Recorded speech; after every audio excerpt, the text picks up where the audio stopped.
thank you for your interest in one of the physical therapy facilities that excels in patient care with the most advanced technology in physical therapy treatment. In this video, we will take you through the experience of what thousands of patients with sciatica and back pain have gone through. This experience includes great relief, ability to return to normal activities pain-free, strategies and techniques to be able to address sciatica pain if it returns. Okay, how many people saw this thing pop up with the young-looking, handsome 40-year-old man? Yeah? Okay. So how we came about this is we started to see an increase in the incidence of sciatica and low back pain in our practice. It somehow ramped up over the last few years and became a real problem that we had to help people with. And so we decided that we wanted to not only treat people that had that particular condition, but also educate them about it, because it's very important for you to know why what's happening to you is happening, right? So we're out in the community a lot. You know, we do health fairs, we do career days, we do different ministry events at churches and things like that. And so we see tons and tons of people who are going through the same thing. And I gotta say, out of all the conditions that we do see, low back pain and sciatica ranks up there just right about #1. And so we wanted to kind of attack that from an educational standpoint, and hopefully later on down the line, we get the opportunity to help you resolve those symptoms, okay? So did everybody get a copy of the worksheet? Good. Yes. And we're going to be going through that worksheet today to answer some of the questions on there. And please, I also want to tell y'all, if y'all have a question along the way, feel free. Ask the question. It's an interactive workshop. We'll be doing a lot of interactive, and you see we're a very digitally based program, so a lot of visual input as well, okay? So, who here is experiencing low back pain or sciatica now? All right. How many people are in denial? No, I'm kidding. No. It is a very serious deal. It's something that I've personally experienced before. Family members and obviously a ton of my patients have experienced before. It's a very painful condition. It can be very debilitating. And so I know what you're going through, and the idea here is to help educate you and lead you to the steps to help maybe resolve that, okay? So by another show of hands, who here is really serious about resolving their low back pain? Yes, yes. It is something that everybody wants to do, because it's not fun to live with, and it can really stumble your lifestyle, okay? Again, we decided to do this workshop series because of this low back pain epidemic, and what I believe is that over the course of the last maybe 10 to 20 years, we've changed our lifestyle in a way that's maybe more sedentary. I think computers have a lot to do with it, right? Our bodies really haven't changed over the course of the last 1,000 years. You know, I mean, if you go to LA, you might see some different things. But for the most part, we got 2 arms, 2 legs, head and neck, right? And so that hasn't really changed. So it's like, why is this incidence of sciatica increasing, right? And I think it's because we have more computer-based or desk-based jobs right now, so we're sitting a lot, and sitting is probably the worst thing that you could do for your spine, because you have no support underneath you, so you're sitting right on your pelvis, or what we call the sacrum, and so you get a faster degeneration of your joints and the discs that are involved in the spine, and we'll go through the anatomy of the spine in detail here, okay? So what is sciatica? So the root word sciatica comes from the Latin word ischiatus, okay? That's an old word that pretty much means your pelvis. We also name the pelvis the ischium, right? And it literally means pain in the hip. That's where the word came from, okay? And although it does not necessarily originate from the hip, that is where most of your symptoms are felt, okay? So when you have numbness or tingling or heaviness or burning in the leg or even located right at the hip, it's most likely you have sciatica. There's a number of other things that can be going on in the back, but when you have what we call those radicular symptoms, it's typically a low back pain with sciatica symptoms, okay? All right. So in the body we have two sciatic nerves, and this is a general overview, and I'm going to introduce somebody very special to help us break down the anatomy of this particular body part.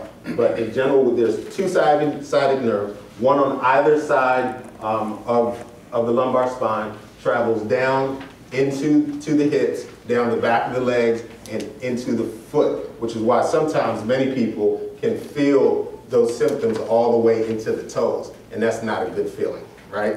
Okay. Before we continue, a little bit about myself. Again, my name is Dr. Kwabo Foriansa. I am a doctor of physical therapy. Okay, I went to the University of Maryland, College Park, and graduated with a degree in kinesiology. However, my background is in electrical engineering. Go figure that, right? But I like to tell people that the body is the most complicated machine in the world. So I kind of took what I learned in engineering and just transferred over to the body, and it's worked out. All right? Also went to the University of Maryland, Baltimore Medical School, where I graduated with a doctoral degree in physical therapy. Believe it or not, y'all, I was slated to be a drummer, right? I love music, and I've been playing music my whole life, and I thought I was gonna be a rock star, right? And I'm glad I didn't, because I got great parents, and they led me in a different direction. And the good thing is, if I had become a drummer, I might have been in a little bit of turmoil, because the two people that I auditioned for are in the news in a not so good way. Last name Usher, last name Kelly. Okay, I'm gonna leave it at that. Okay, but in any case, I evolved into what we call a manual therapist. I had great mentors that taught me how to use my hands, even though my parents are the ones that got me into using my hands, because they used to call me into their bedroom about 10 o'clock every Sunday night to massage their feet and their knees, right? But it worked out, because I got to learn the body that way. I got to learn how skin feels, how muscles feels, how tendon feels, and I never forgot that, and I think it helped translate into being a great manual therapist, okay? I want to introduce to you a good friend of mine. His name is Dr. Mauricio Salazar. We actually have reconnected after a gap of about 18 years. Fate has brought us back together. I love lumbar spine. The reason why is because I suffer from lower back pain. I was in 3 car accidents. None of them were my fault. I was rear-ended 3 times, and I was in a massive 5-heart collision at some point. In those days, I was in undergrad, so I was a personal trainer, and I would try to help myself through exercises, and it was very hard. I started experiencing severe pain in my back, and then down to the buttock area, and it was very debilitating. I went through undergrad in pain.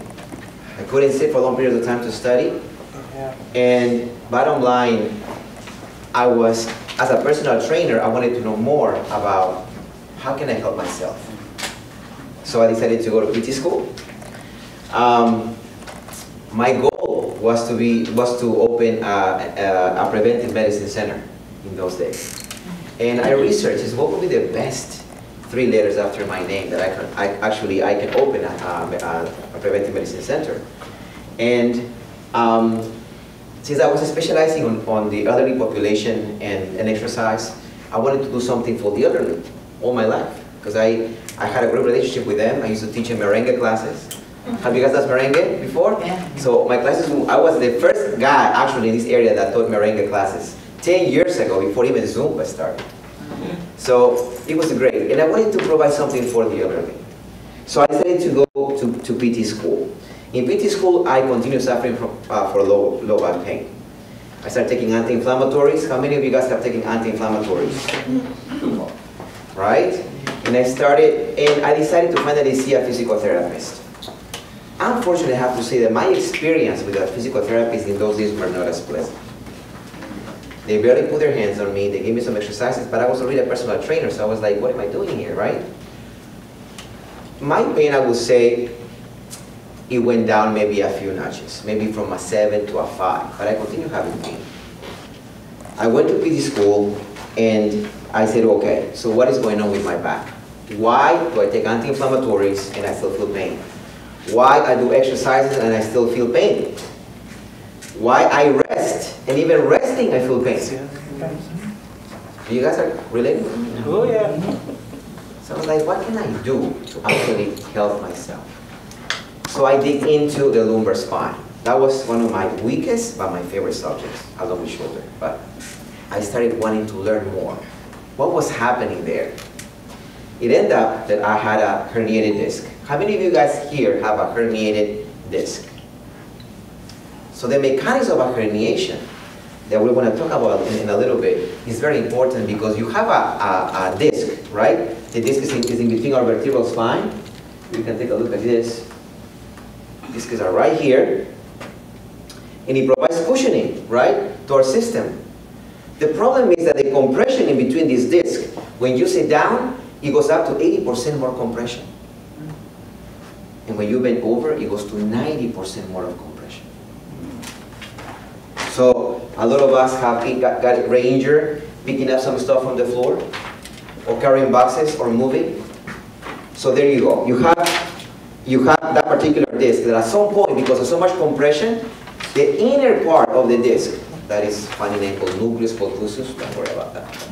It's a gel-like structure. It will push into some ring-like structures, and it will create this herniated disc. This disc, usually, it will affect the nerve because it will become impinged. Do you see this? And then, since this nerve between L3, L4, and L5, and S1, S2 is the formation of the sciatic nerve, it doesn't matter at what level that this impinges the nerve, you will start having those radiating pain going down the leg. So when I have a patient, I say, what kind of pain are you having? Well, I have sharp pain down my leg. I have radiating pain down my leg. I'm sleeping.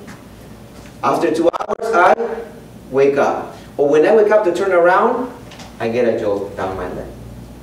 So what can we do?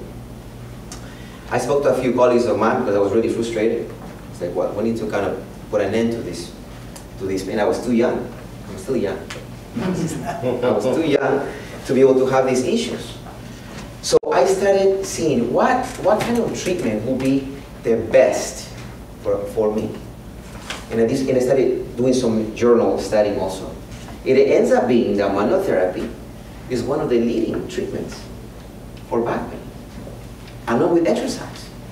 I had not seen a manual therapist. When I went to physical therapy before, it was only exercises that they actually prescribed to me. So between my friends, I started asking them, can you practice with me whatever we're learning at school? I want you to be able to help me. And I started seeing that change. My pain went down to 3, it went down to 2, and by the time I finished PT school, I was pain-free. I went back to weight training. I was a personal trainer. I went back to do many activities that I was doing before.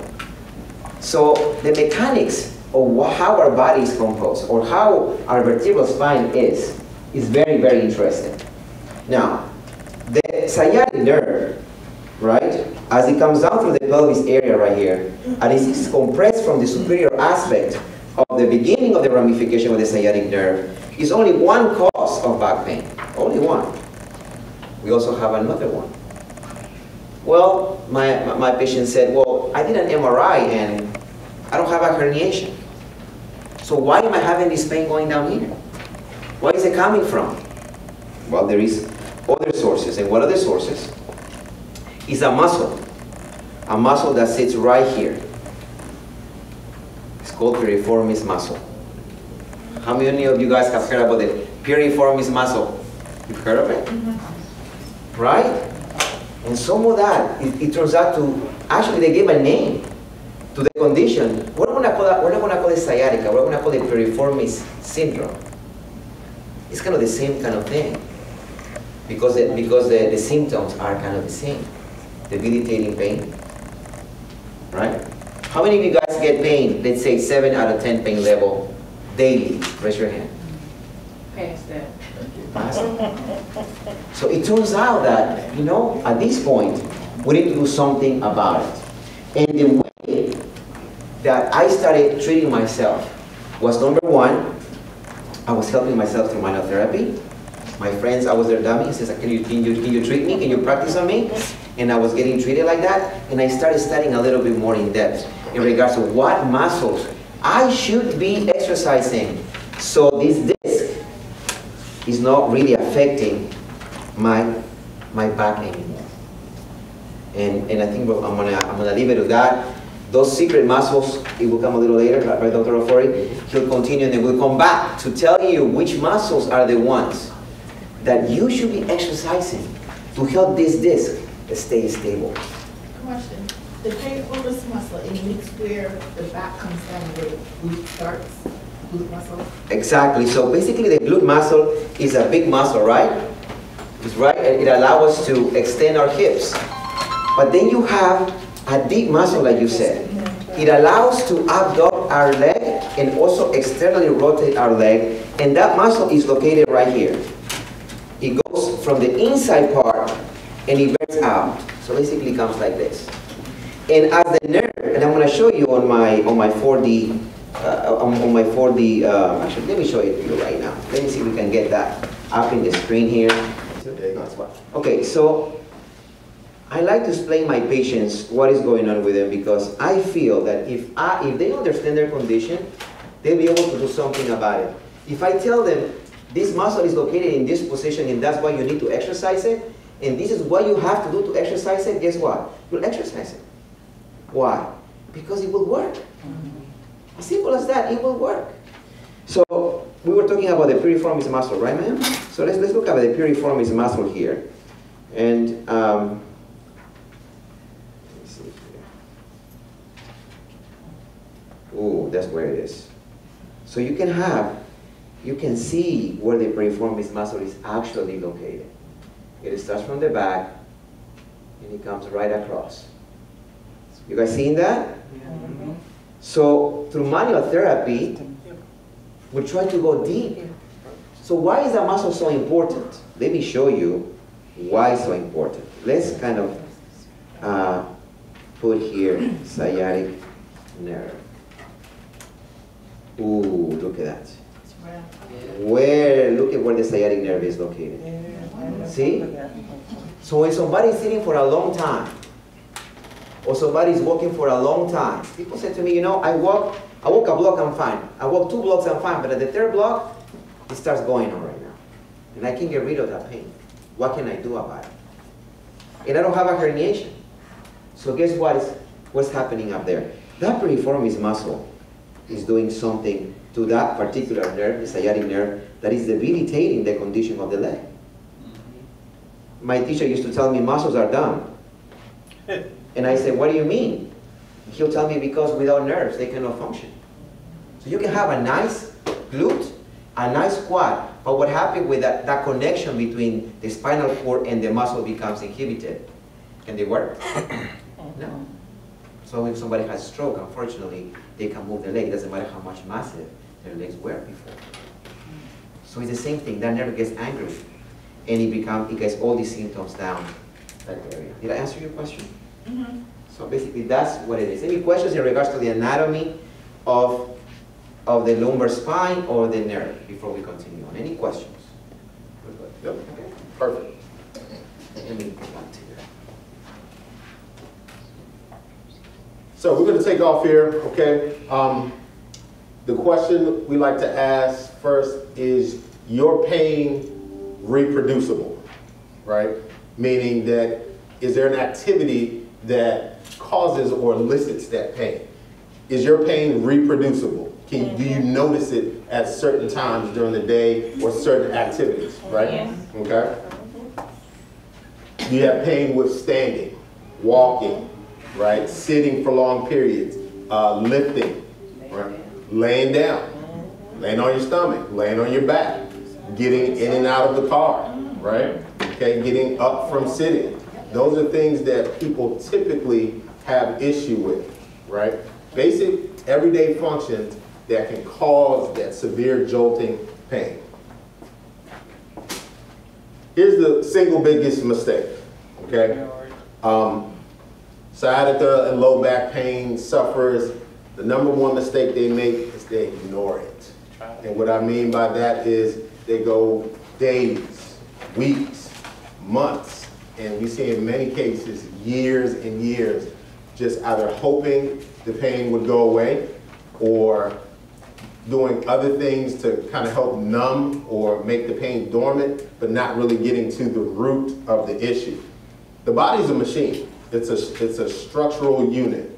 So just like you have a car, right? Even the finest car, I drive a Maserati. I'm kidding, guys. I'm not there yet.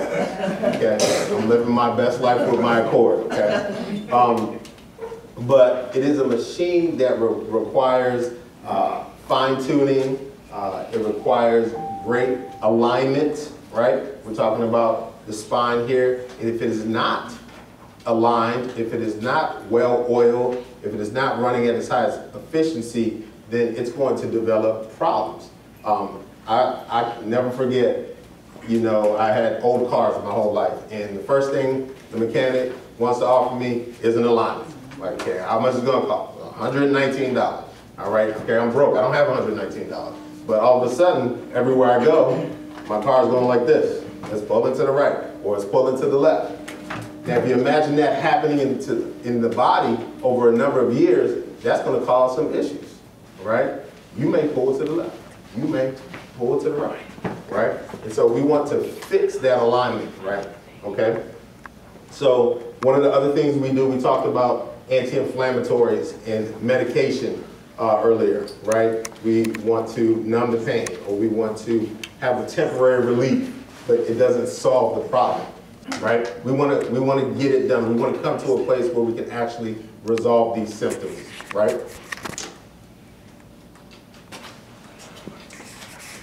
What I want to focus on, this should be on your sheet, are the most common causes of low back pain and sciatica. We talked about a little bit of this already when we went through the anatomy review. Okay. #1, herniated disc. Okay. And just to review, we have the lumbar spine here made up of 5 different joints, and these discs in between those joints. And we talked about how that disc, over time, it gets smaller, it gets less moisturized because there's actually water in these discs, and over time, those discs flatten and they can leak out, or they can move out and touch these nerves that go down into your leg. Okay, so that's one of the reasons. The second one is what we call spinal stenosis, degenerative disc disease, or arthritis. So those are conditions in where there's some type of wear and tear of the spine.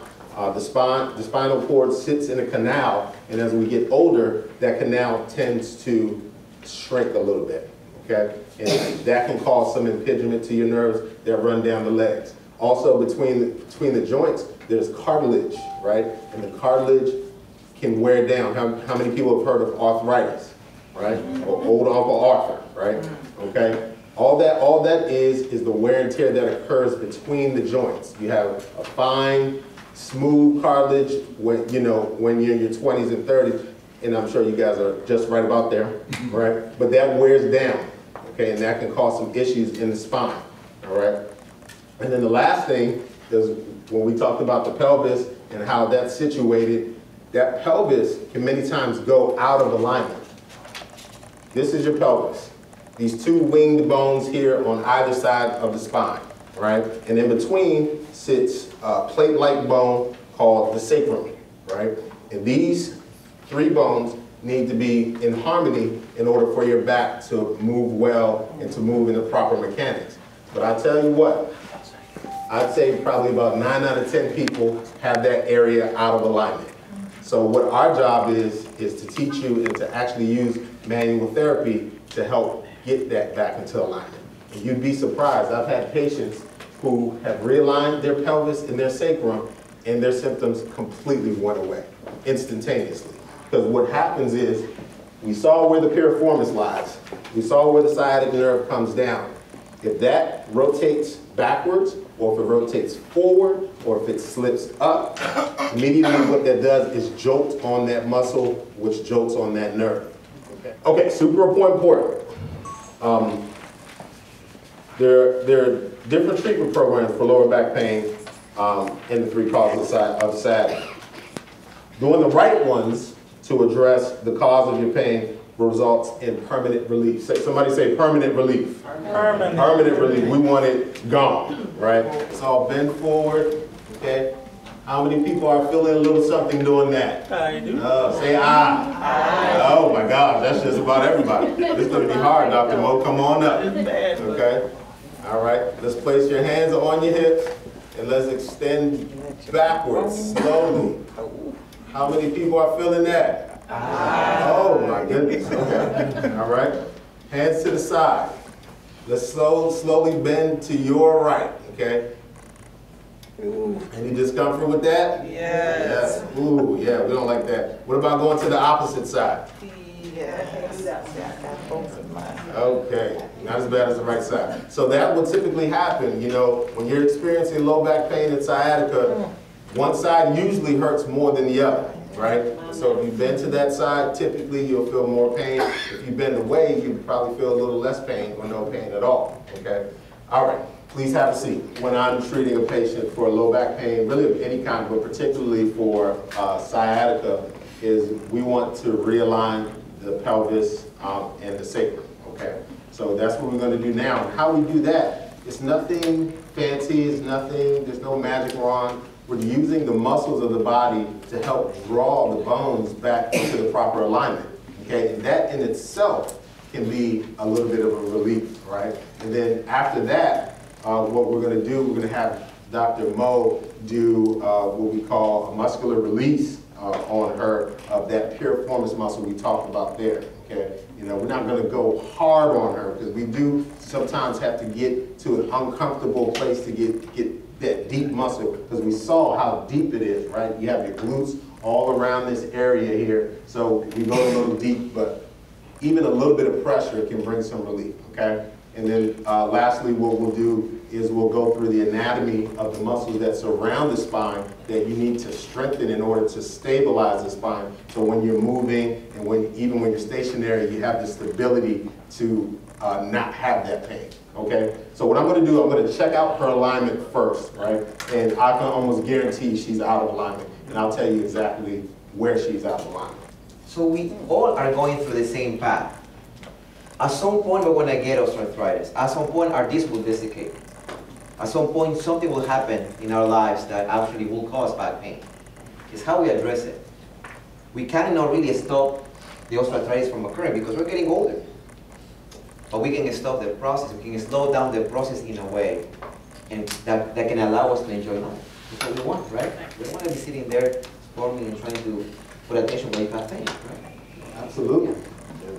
And that's a wonderful depiction of how that works, and it gives a clear, you know, kind of visual as to the shortening of the disc and the loss of moisture. And what we need to do, we need to reinforce that area with some musculature, right? Okay, and we're going to get into that right there. Okay, so this is not good, guys. This is not good. Right? Okay, so she just raised her leg about 30 degrees. And she had a significant amount of pain, all right? Okay? That's what we want to do. Very uncomfortable laying like this, okay? So I want you to raise your knees up here. A little bit more. Does that take pressure off of your back? Yes. It does. Okay. And that's right here. Right in the buttocks, right? Okay. Okay. Stretch your knees out for me one more time. Where do you say your pain mostly is? In the left leg, right? Yes, and right in my back Yep. right now in my hips. All right. So already I can tell that her left leg is rotated. I mean, her left pelvis is rotated. And it's because if I measure her right down here, her ankles, it's supposed to be like this, right? And on her left side, it's raised up. It doesn't mean that she was born with a short left leg, right? It just means that her hip and her pelvis is rotated backward, so it pulls up her left leg, creating what we call an apparent leg length discrepancy, okay? All right, so we're just gonna do a small little technique here, okay? And see if we can fix that, all right? Let's bend your knees up here, good. And I want you to push out against my hands here, okay? Just gently, okay? Count to 5, 4, 3, 2, 1, relax, good.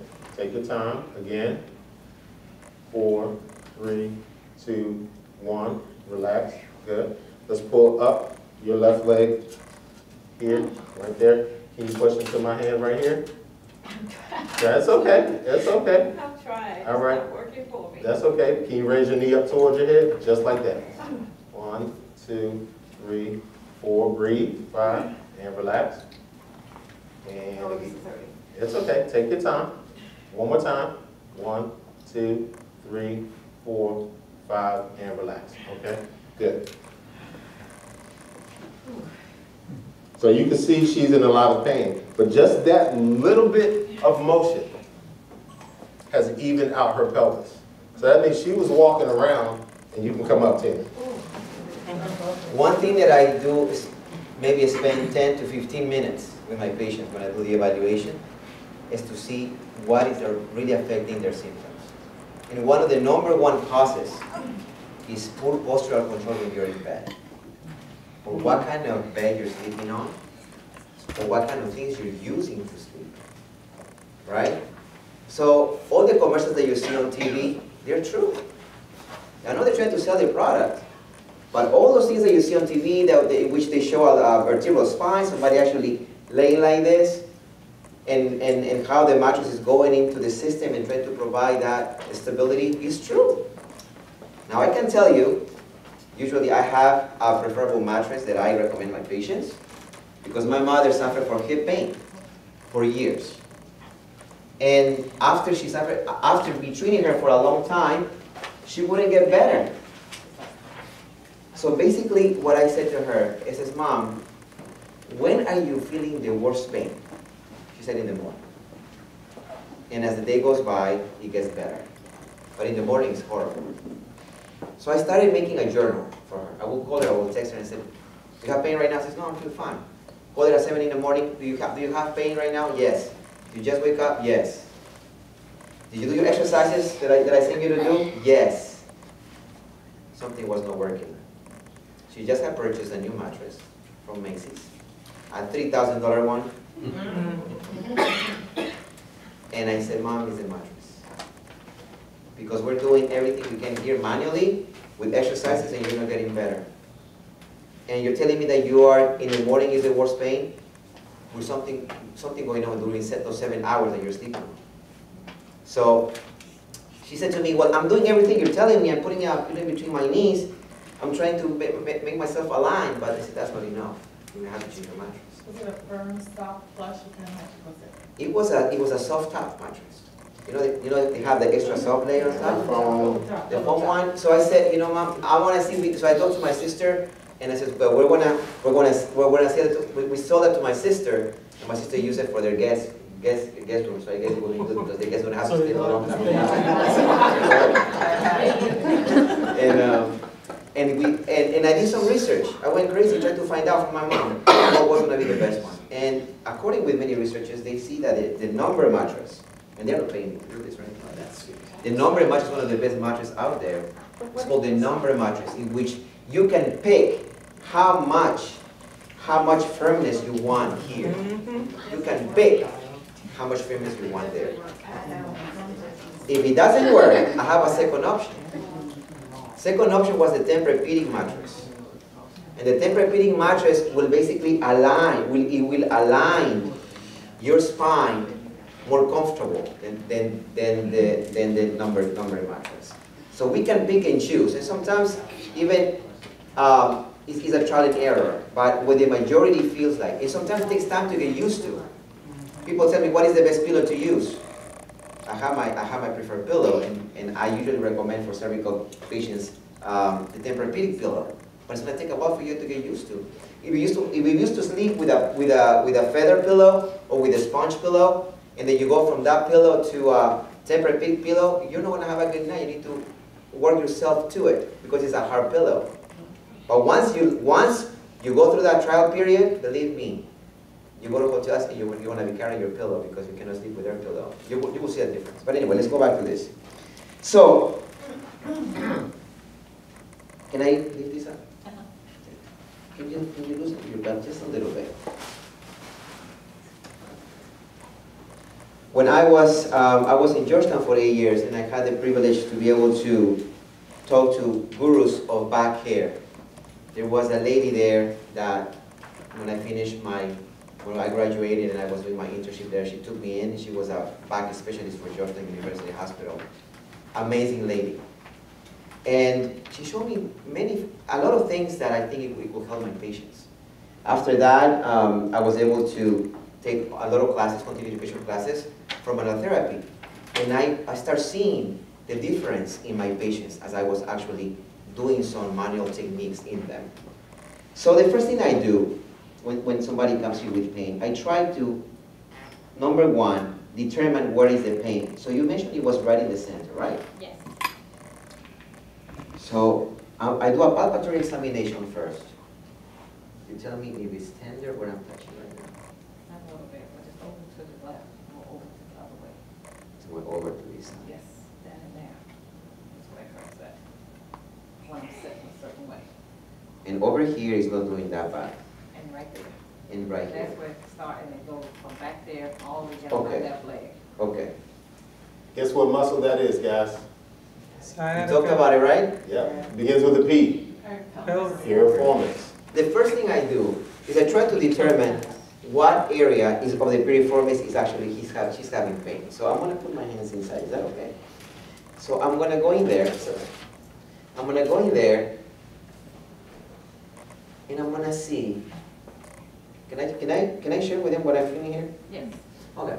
So a lot of tightness, a lot of myofascial restrictions,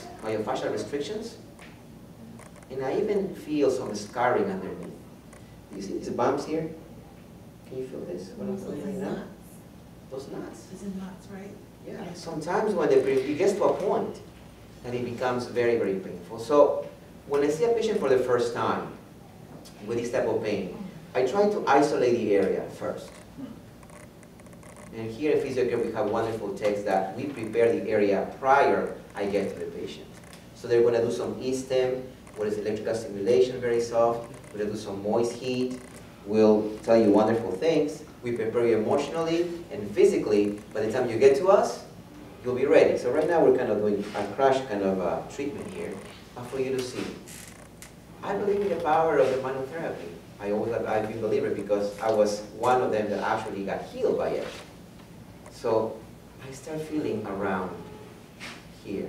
So what the patient will feel is some pain, slight discomfort, and I sustain the pressure there for about 20 seconds. And I start kind of looking at it, what is more restricted. And you're going to feel right now that if I move to an area, your pain is going to change. Can you feel this? Mm-hmm. Can you see how it changes from here to here? So wherever it is more painful, I kind of lower the pressure, but I go towards that direction, and that's what I do. And of course, you know, we do hands-on 10-15 minutes trying to resolve that issue. And it comes not just in one-time basis, so we do superficial tissue first. Our second session, we do the second one. In our third session, we start with deeper in layers. We want to be able to get out of here functional, be able to, you know, walk around and feel better. But the first time is like this. Once I do this right here, I do something that I call an elongation. So I'm going to do it right now. I'm going to lower this a little bit more here. And patients like this one because I'm not poking at them like I was in the beginning. But I was more like just going to it. So what he's doing is he's using his hands to gently stretch out the muscle in the fascia, what we call fascia. That's the kind of the tensile sheath over the muscle the elongating. We talked about how muscles are innervated by nerves, and once the nerves get to a kind of a happy place, that muscle slowly begins to relax. And that piriformis muscle is the main muscle we want to relax. And it takes time, but on the first visit, you will feel a tremendous difference. Like we said, people ignore their pain and they're walking around 2, 3, 4 years, and it kind of gets to a point where it's almost like a rock. And so you go in there, and there's things that we do to help release that pain that has been there for so long, okay? In this particular procedure, we call it piriformis release, all right? It can be a little uncomfortable at first, but when you stand up, when you get up after a few times, you start to see the change. And that's how we help people with that particular pain.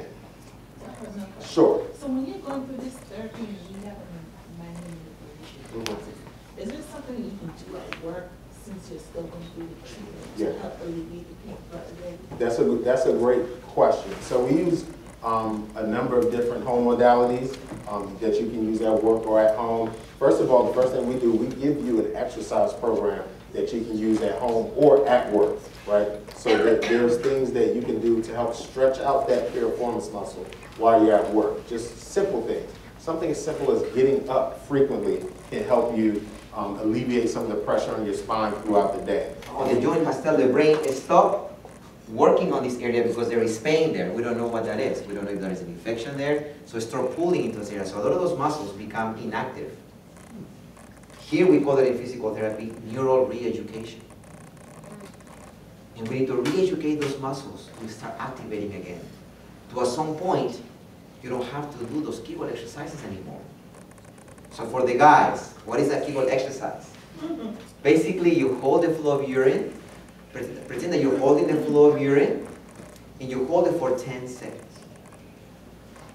And then you gotta do at least 10 repetitions with a 10-second hold. Do it very subtly, very, I would say, it's very short contraction in the beginning. Don't do too much. The problem also with this exercise, and people tend to hold their breath. So my recommendation is when you're doing this one, count out loud.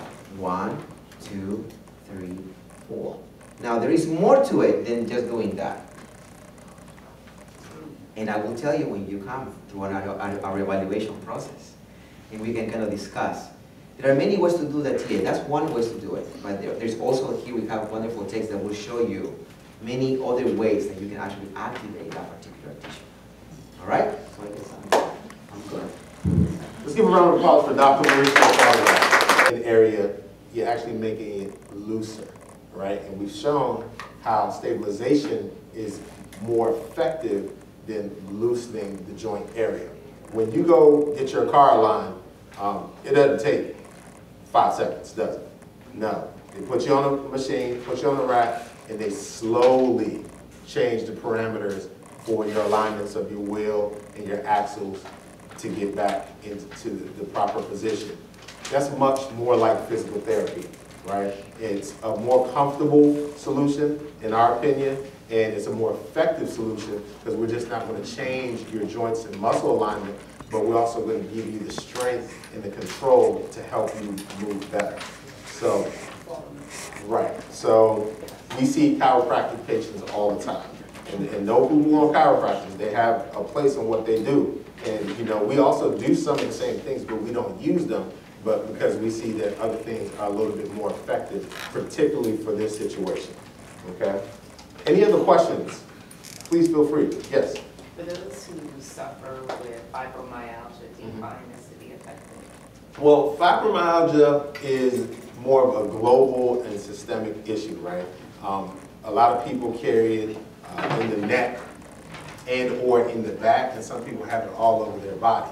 Now, the manual therapy does work really well for fibromyalgia because what we're trying to do is desensitize or bring down the activity of the nerves that are causing the pain in those body areas. So for us, we're trying to steer you away from what Mr. Doctor is going to get you at CVS and get a more natural and a more consistent relief pattern for that particular condition.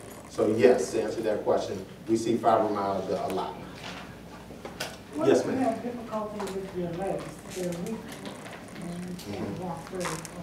Right. So that can be coming from a number of different things. There's a lot, which is why we would do an evaluation on you to see where that's coming from. But if it's related to your low back, it's because, as we saw, those nerves that start in the spine, they actually run into the legs, right? And so if they're not working properly or if they've been short-circuited, you will get weakness. We talked about having dumb muscles. Those muscles, if they're not being innervated by those nerves properly, then you can't walk far, or that you can't get up from sitting. So it's a common thing where we would show you how to reverse that and strengthen those muscles before it gets too bad. Again, thank you guys for coming. Give yourselves a hand. Give yourselves a hand for taking the first step into dealing with a very debilitating issue. Okay, like I said, we'll be around.